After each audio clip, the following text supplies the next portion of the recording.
Tazama sasa, usiku haupo tena, na mimi kitandani. Switi, ni nani aliyekudanganya? Uje kipi nimekukosea nikakuudhi ukaamua kuondoka nyumbani?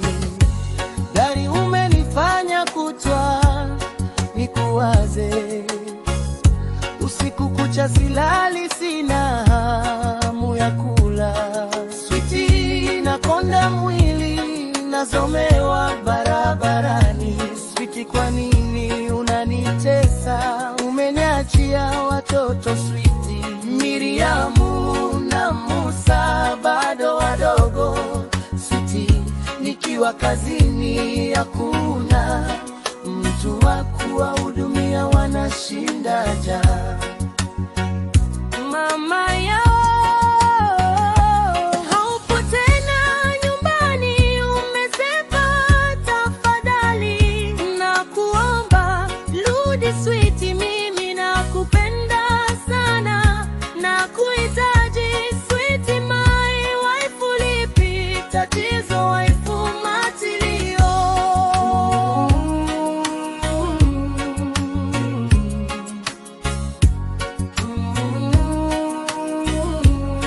Musa boy, kokoliko, Musa mosi mtawayo, Musa boy jogo.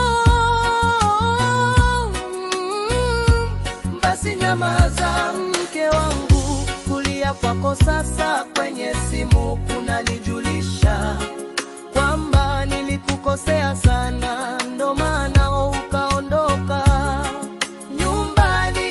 Umekwenda kwenu kwa wazazi wako, wala upumzike Switi, lakini nakuomba rudi basi my wife, tuyajenge. Na hakika sitokurudi tena, na ungeniambia kosa langu kabla hujaondoka, tungeamaliza salama. Ila nimekuta tu nyumbani, haupo mpenzi na haukuwahi kunitumu. Bi Aisha, kipenzi cha moyo wangu, na ndo maana sikujua kosa, ila na uhakika kuwa hata wewe unanipenda sana, ila tu ni shetani alitaka kutuachanisha. Sorry, rudi basi mke wangu, tuyajenge.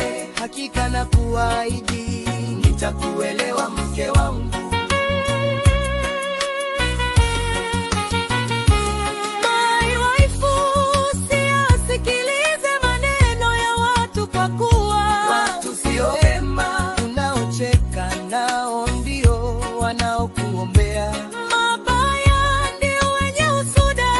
My wife, njoo basi nikupakate, nimekumisi mama. Basi fanya hima, ukichelewa nitakufa, muage basi mama.